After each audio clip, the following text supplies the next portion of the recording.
My nephew, Gray, is a teen. When he was 8, his mom and unborn sister passed away after she had a placental abruption.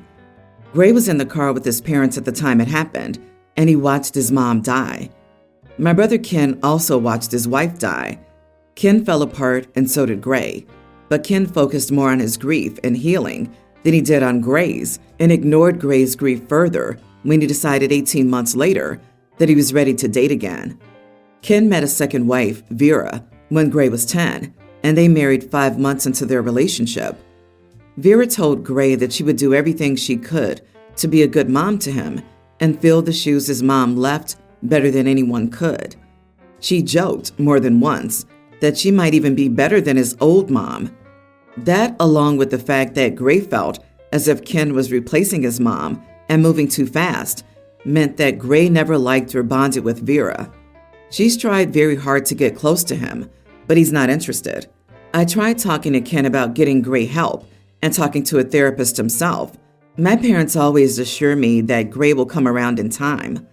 A little over a year ago, Ken and Vera's newborn son didn't make it due to a fatal abnormality that ran in Vera's family, which she was not aware of. She ended up needing a C-section because of complications, and afterward, she was no longer able to have more children. Gray did not have much of a reaction to the loss. He was open with me that he really didn't feel any grief, despite everyone expecting him to. To him, he lost no sibling. He was never excited for him or considered him anything more than his dad's baby with someone. But everyone expected it, and even our parents told Ken that Gray would fall apart in time. During all this, Vera has wanted Gray to be there for her, comfort her, and be the son he's never wanted to be to her. Recently, Vera made a greater effort to try to get Gray to be there and comfort her. She confronted him and told him she needed him to be more caring. This happened in front of my parents and my family. She told him she felt like he didn't care, that he can't even support his family. He told her she was not his family, and he wouldn't ever be there to support her. Ken jumped in and said it's like he doesn't care, and that's sick. He then went on a rant about how Gray should be so much more concerned and loving toward Vera, and he called him a monster for refusing to be there for her after the worst loss of her life. I told Ken that he shouldn't talk to Gray that way. I told him Gray's not a monster for refusing to be Vera's emotional support human, and that he expected way too much given the very sour and complicated relationship that was there already. My parents and Ken thought I was horrifically wrong for stepping in. Gray thanked me and told me that Ken doesn't get that he views him as a cold monster and that he's ashamed of him. Am I the idiot? Not the idiot. That boy watched his mom leave him when he was old enough to remember how much he loved her. I would say over a year is a reasonable time to start dating, but to marry her 5 months in is insane to me. Then for Vera to call herself his mom and even dare to joke that she's better than his old mom is even more messed up. Losing a baby is extremely heartbreaking. However, after the crap she's talked about, God don't like ugly, boo-boo. Yeah, karma hits again. You don't get to love a child while also stepping on the heart of another. Gray deserves better, and that poor boy's gone through more than most of us. To have an emotional expectation placed on him while he's still young seems impossible. He needs therapy and a family that supports him. Also, your brother and his wife are idiots. Your nephew will probably need your support to know he has an alternative to where to live or who to associate with once he's an adult and can get away from them. Yes, everyone else is allowed to grieve and get support, but Gray has never been given that. 3 more years and your younger brother will be wondering why his son only visits you and is in no contact with him. You sound like the only level-headed person in your family. Please always be there for Gray. I, a teen female, have been with my boyfriend, nearly adult, for 2 years. We have an infant baby together, and I live with his family because my family wasn't supportive. Surprisingly, my mom invited us to her gathering and wanted us all to spend the night. My boyfriend and I agreed, without knowing the sleeping arrangements. My oldest sister had moved out of state, and her bedroom was now a guest room, so I assumed that's where my boyfriend and I would be staying. But then my mom informed me that my boyfriend would have the guest room and I would be sleeping in my old room that I shared with my younger sister. I told her I should be able to share a room with my boyfriend. We have a kid together, and I need help with the baby during the night. She said I was still a child and wouldn't be sharing a bed with a man under her roof.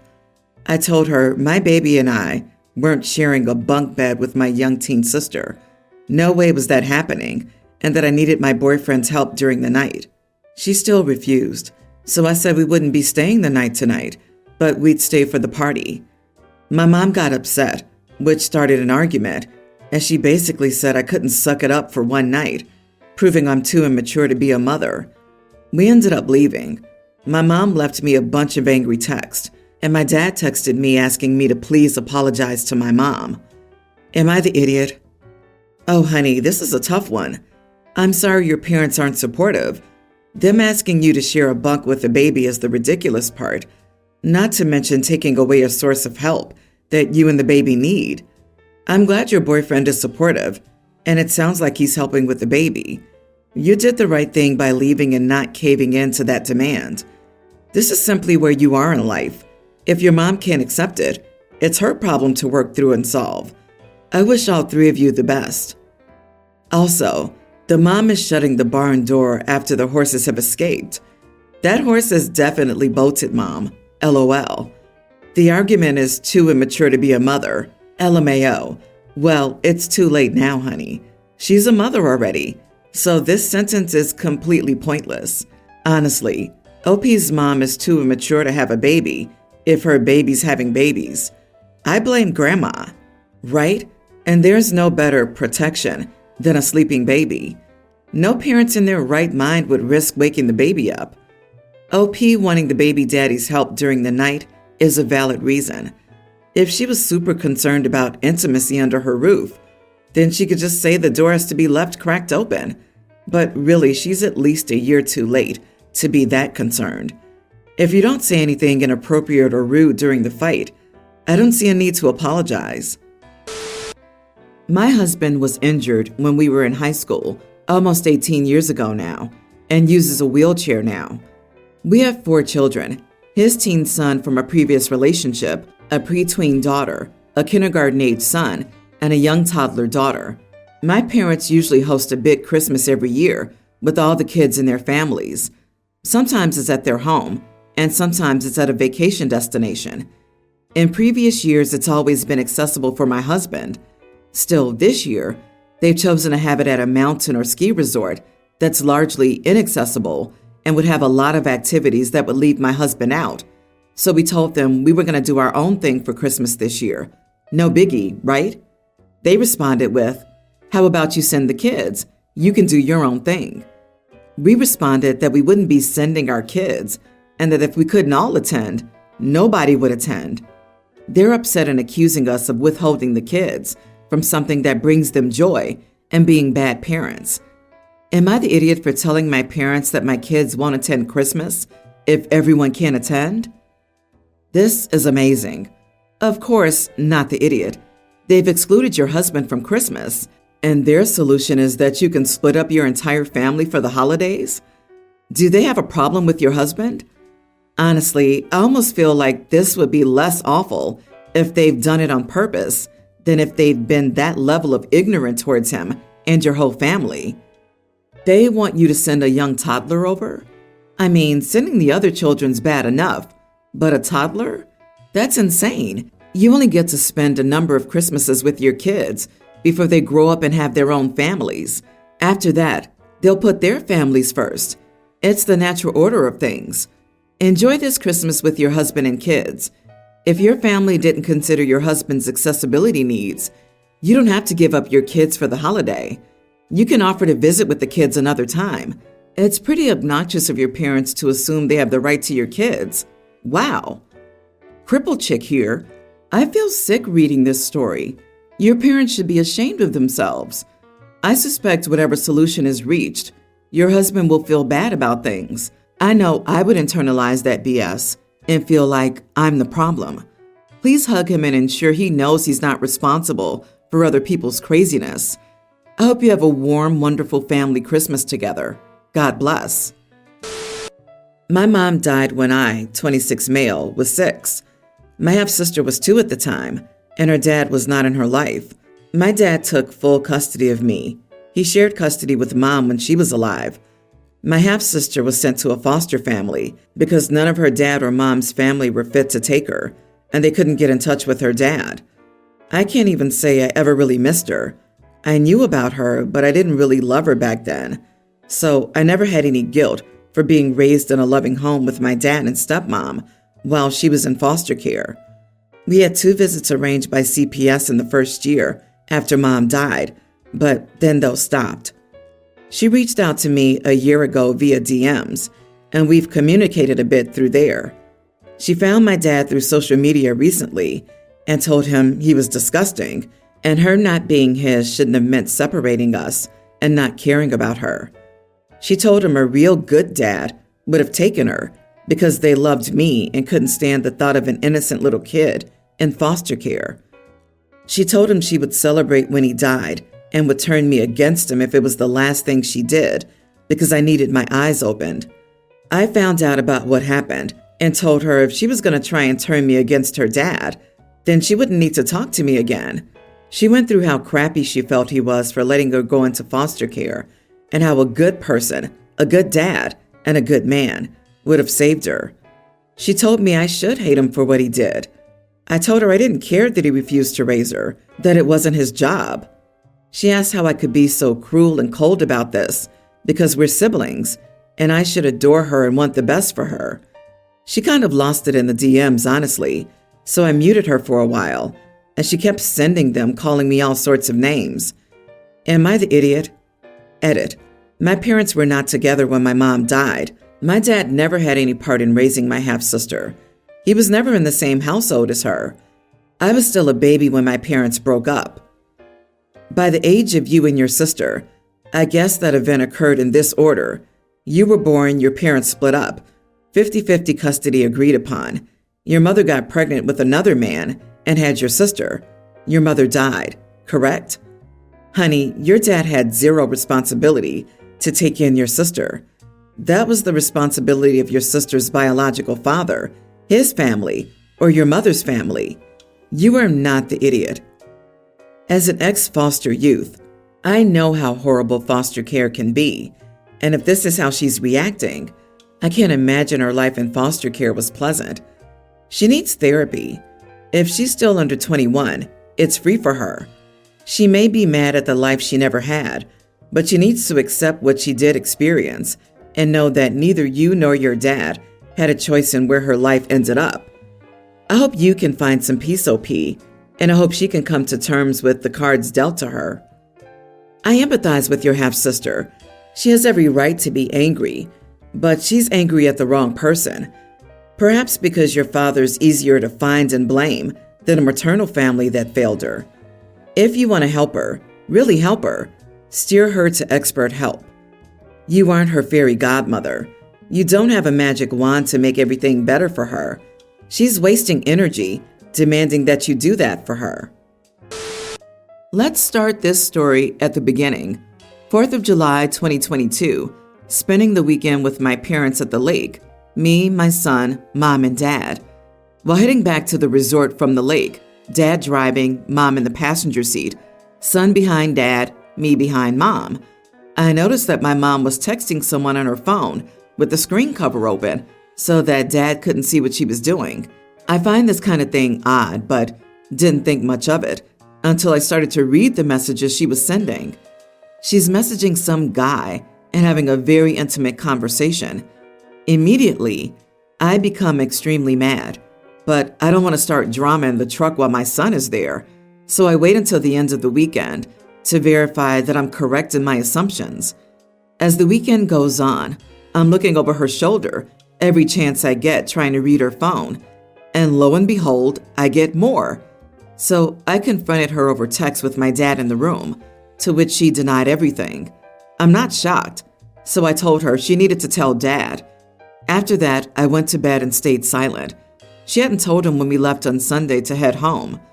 So my dad worked nights, and at the time, my mom helped me with my son because my work schedule didn't allow me to take him to school in the morning and worked 10-hour days. So I would take him to my mom's every night, and she would take him to school in the morning. After the 4th of July, I was absolutely angry, but I didn't have a choice. I still needed her. So I put that aside and did what I needed for my son. I told her she needed to tell Dad everything and figure it out. So what does she do? She kicks him out and lies to him. So my dad feels blindsided by this and like he has nobody. Growing up, my dad and I didn't have the best relationship, but during all of this, he relied on me to be there for him. So I was. For everything from him just being lonely to having a heart attack scare, I was there for all of it, and Mom was nowhere to be found, except constantly starting fights with Dad over stupid stuff. Let's jump to this summer. My mom asked to take my son for the weekend to go to a local amusement park and stay at a resort nearby. I agreed because I still needed her. Well, the weekend goes by, and she drops him off. Then as he's telling me about his weekend, he tells me about Nana's friend, who was there with them. So I pulled up a picture of him. Yes, I stalked his Facebook and figured out everything I could and asked my son if that was him, and he said yes. Well, my mom never bothered to tell me he would be there, so I immediately got angry. Within 2 weeks, I gave her back my key to her house. I almost started a fight doing that without saying anything to her. Fast forward to this year in August, I received a fantastic opportunity with my work, allowing me to take a job in the office and leave the shop. I work in a steel shop and moved into the engineering department. Right before my son was scheduled to start school, my boss allowed me to change my schedule enough so that I could take my son to school in the morning and be off to pick him up in the afternoon.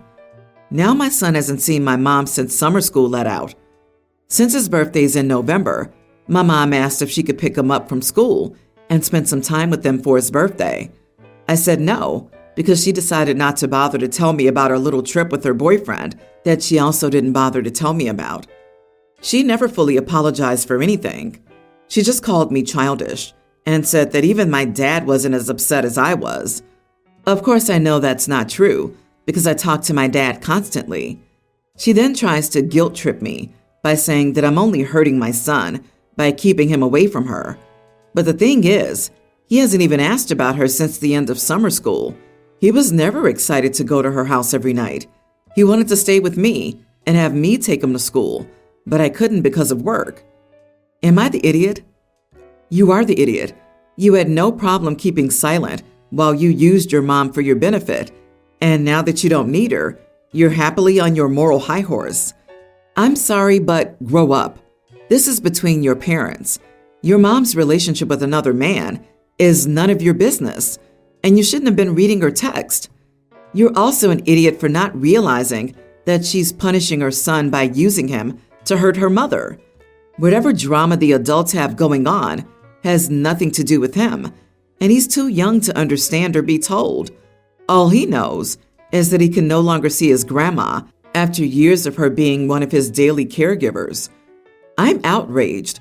You obviously got your morals from your mother. If you didn't read, OP wasn't happy before, but things are what they are. Last summer, the mother completely broke OP's trust by taking the kid to an amusement park with her boyfriend without informing OP the boyfriend would be there. And that was the straw that broke the camel's back. So it's not like she was exposing the kid to the boyfriend before, or if she was, OP had no knowledge. But now knowing for sure, it's perfectly legitimate what OP has done. The mother chose to omit the boyfriend would be on that weekend. OP has every right to say she doesn't want her child exposed to her mom's boyfriend. And if she goes behind her back, as she already did, then how can she be trusted? You are not the idiot. Your concerns about your mom's behavior and lack of communication are valid. Prioritizing your son's well-being and your own boundaries is important. It's your responsibility to keep your child away from bad influencers, and she's a big one. It's even more crazy that she had the nerve to bring an affair partner around your son. May her soul roast in the bad place.